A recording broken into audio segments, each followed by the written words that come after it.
नमस्कार. भारतीय जनता पार्टी प्रदेश कार्यालयामध्ये आयोजित या पत्रकार परिषदेमध्ये आपल्या सगळ्यांचं स्वागत. सोनम वांगचुक जी यांनी उपोषण सोडल्यानंतर पंतप्रधान नरेंद्र मोदीजींनी पुन्हा एकदा काल इंस्टाग्रामच्या माध्यमातून आव्हान केल्यानंतर देशभरातील तरुणाई पंतप्रधान नरेंद्र मोदीजींच्या पाठीशी खंबीरपणे उभी आहे. पंतप्रधान नरेंद्र मोदीजींचा व्हिडिओ जगभरातील सर्वात जास्त लोकांनी बघितला आणि पुन्हा एकदा ही तरुणाई पंतप्रधान नरेंद्र मोदीजींच्या पाठीशी आहे हे सिद्ध झालंय. पंतप्रधान नरेंद्र मोदीजी हे इथल्या तरुणाईचे आयडॉल आहेत. पंतप्रधान नरेंद्र मोदीजींच्या पाठीशी जेनझी आहे. इंस्टाग्रामवरचे लोक, तरुणाई ही पंतप्रधान नरेंद्र मोदीजींवर विश्वास ठेवून आहे हे पुन्हा एकदा सिद्ध झालं.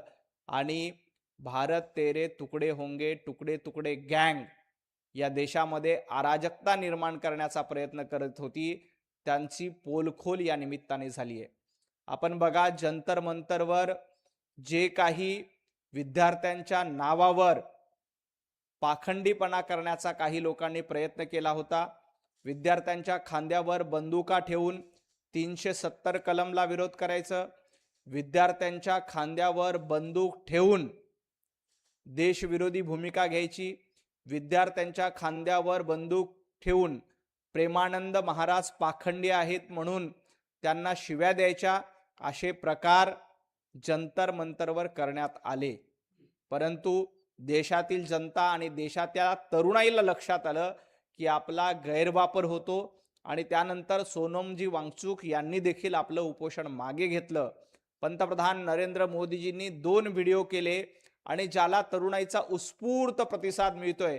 मोठ्या प्रमाणात तरुणाई जेनझी ही पंतप्रधान नरेंद्र मोदीजींच्या पाठीशी आहे हे पुन्हा एकदा सिद्ध झालेलं आहे.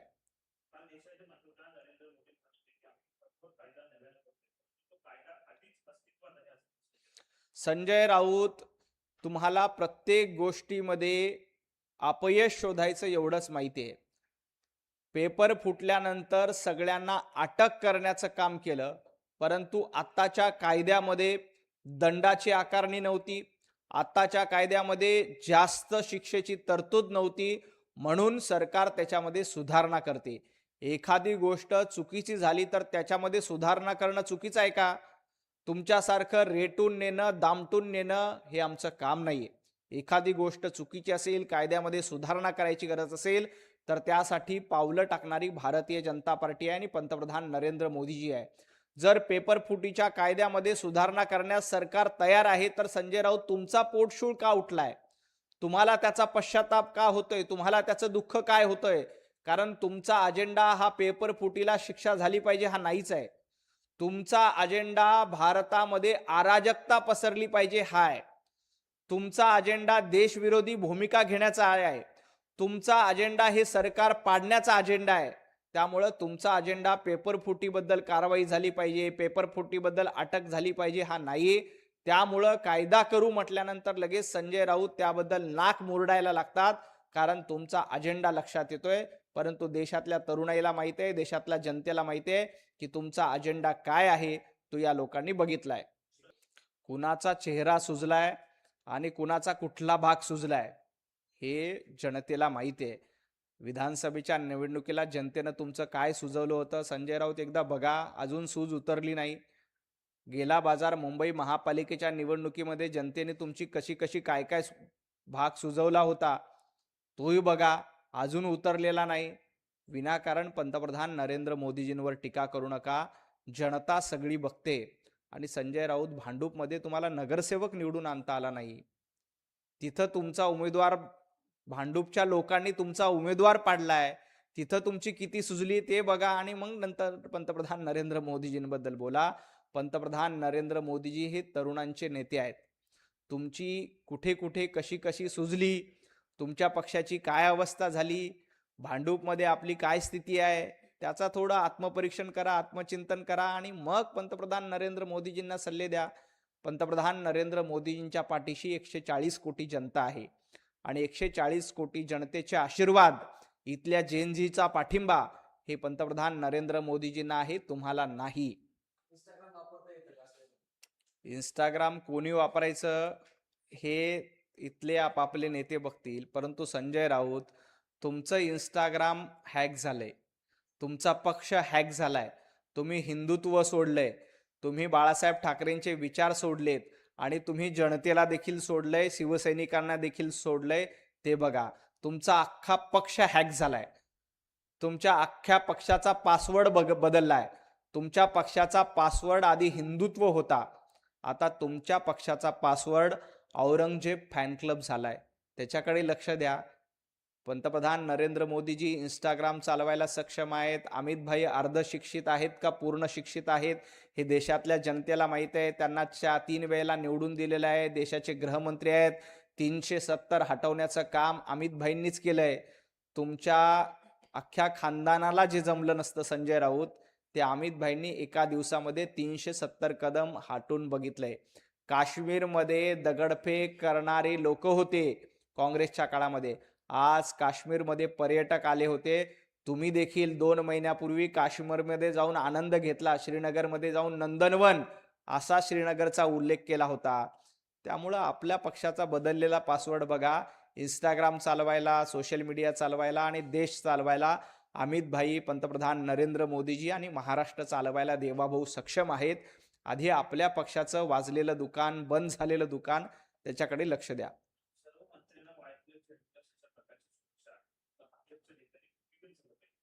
भाजपच्या नेत्यांना भूमिगत होण्याची गरज नाही. महाराष्ट्रातल्या जनतेनं तुम्हाला भूमिगत केलंय, तुमच्या पक्षाला भूमिगत केलंय. तुमचा पक्ष पूर्णपणे भूमिगत आणि रसातळाला गेलेला आहे. आता पाताळ लोकमध्ये जाऊन तुमचा पक्ष शोधावा लागेल अशी अवस्था झालेली आहे. शिवसैनिक तुम्हाला सोडून जात आहेत, आमदार तुम्हाला सोडून जात आहेत, खासदार तुम्हाला सोडून जात आहेत. त्यामुळं आपला पक्ष जो भूमिगत झालाय त्याच्याकडे बघा. भारतीय जनता पार्टीचे नेते कार्यकर्त्यांमध्ये असतात.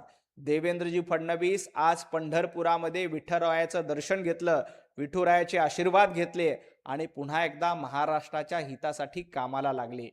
आमचे सगळे मंत्री प्रत्येक ठिकाणी फील्डवर उतरून लोकांशी संवाद साधतात, कामाला लागतात.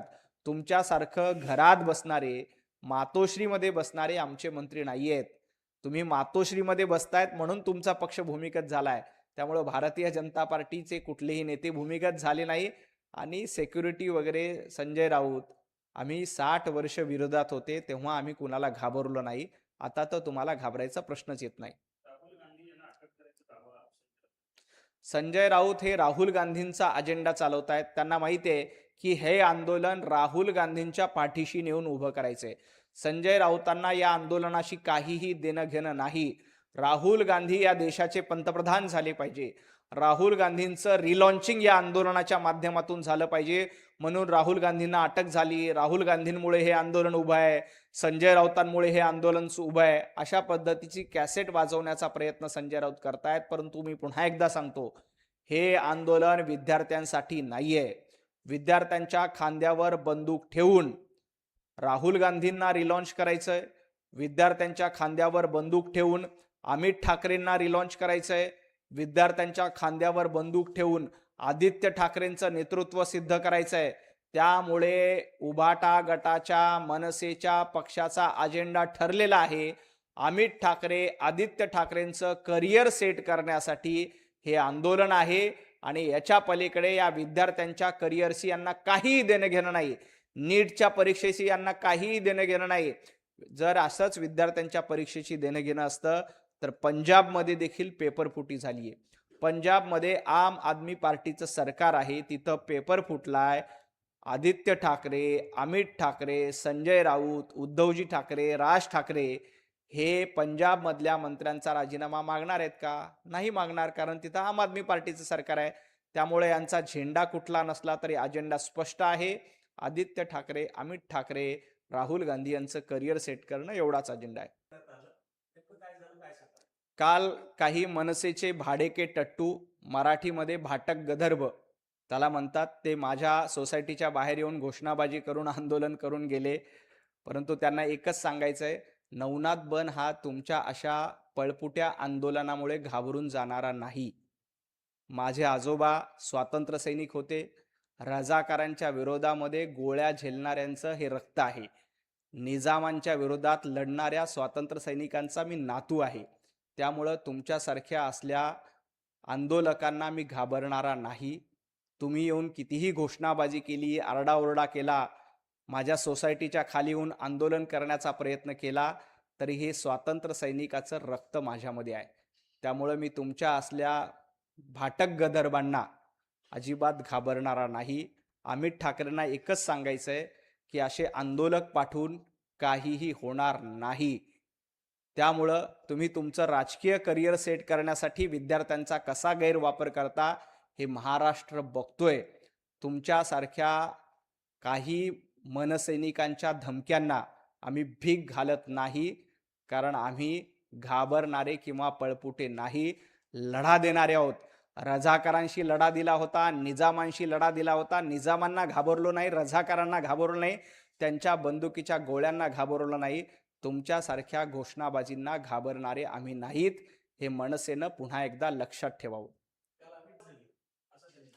अमितजी ठाकरे, आपल्या दादरच्या मतदारसंघामध्ये आपल्याला निवडून येता आलं नाही.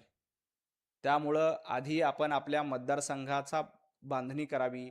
मतदारसंघामध्ये आपल्याला लोक मतदान देतील. आपण वर्षानुवर्ष दादरमध्ये राहता, त्या दादरमधल्या लोकांनी तुम्हाला निवडून दिलं नाही हो. आधी आपला दादर सांभाळा आणि मग भारतीय जनता पार्टीवर. काल त्यांनी देवेंद्रजींवर देखील टीका केली. देवेंद्रजींवर टीका करण्याची तुमची पात्रता आहे का?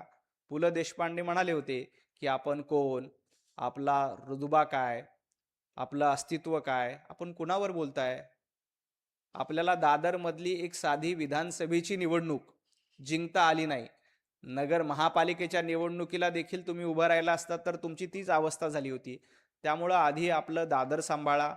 आपण ज्या ठिकाणी राहतो तिथून किमान जनतेतनं निवडून या आणि मग देवेंद्रजी फडणवीस, भारतीय जनता पार्टी यांच्यावर टीका करा. त्यानंतर तुम्हाला तो अधिकार मिळेल.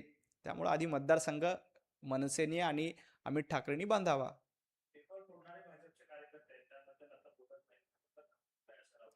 भाजपला घाम फुटलेला नाही, संजय राऊत तुम्हाला घाम फुटलाय.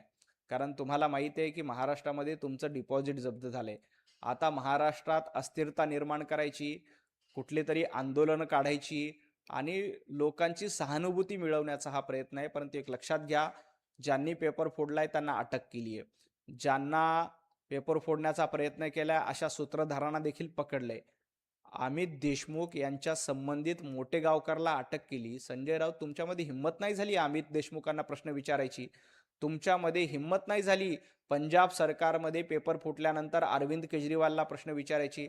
आज मी वाट बघत होतो संजय राऊत पत्रकार परिषदेमध्ये बोलतील की पंजाबच्या शिक्षण मंत्र्यांनी देखील राजीनामा द्यावा, परंतु ते धर्मेंद्र प्रधानांचा राजीनामा मागतात. पंजाबच्या शिक्षण मंत्र्यांचा राजीनामा काढण्यासाठी संजय राऊत तुम्ही तोंडात मूग गिळून गप्प बसलात.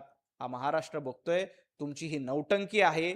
विद्यार्थी कसे आहेत, विद्यार्थ्यांचं हित कसं जोपायचंय हे सरकारला चांगलं माहिती आहे आणि इथला तरुण, इथले विद्यार्थी हे सरकारच्या सोबत, भारतीय जनता पार्टीच्या सोबत आहेत.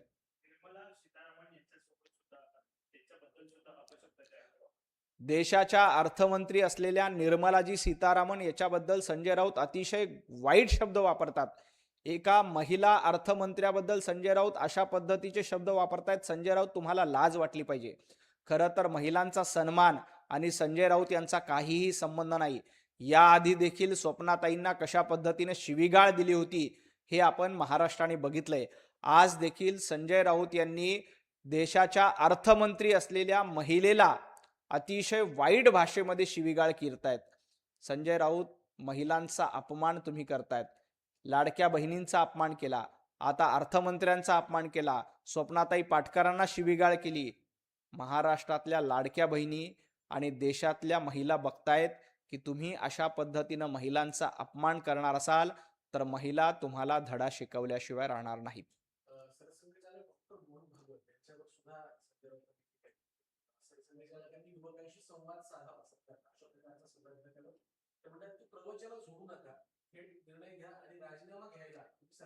रोज सकाळी 10 वाजता कोण प्रवचन झोडतं, कोण वायफळ बडबड करतं आणि त्या प्रवचनामुळं उभाटा गटाची काय अवस्था झाली आहे हे महाराष्ट्राला माहिती आहे.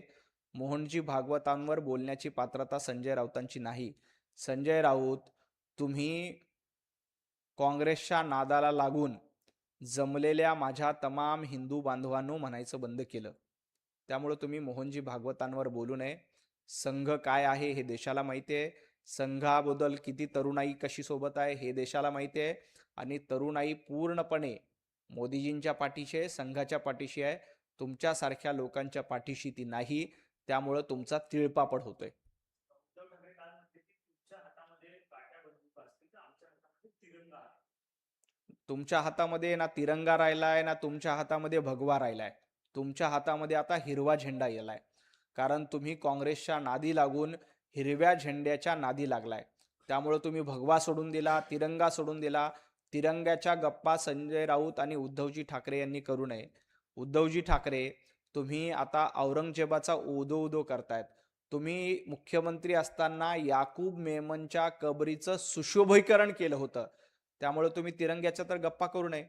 ज्या याकूब मेमननी मुंबईकरांचे प्राण जातील यासाठी बॉम्बस्फोट केले होते, त्या याकूब मेमनच्या कबरीचं सुशोभीकरण करणारे तुम्ही आता तुमच्या हातात तिरंगा कसा शोभेल? तुमच्या हातामध्ये फक्त हिरवा शोभतोय. त्यामुळे तुम्ही भगवाही सोडून दिला आणि तिरंगाही सोडून दिलाय.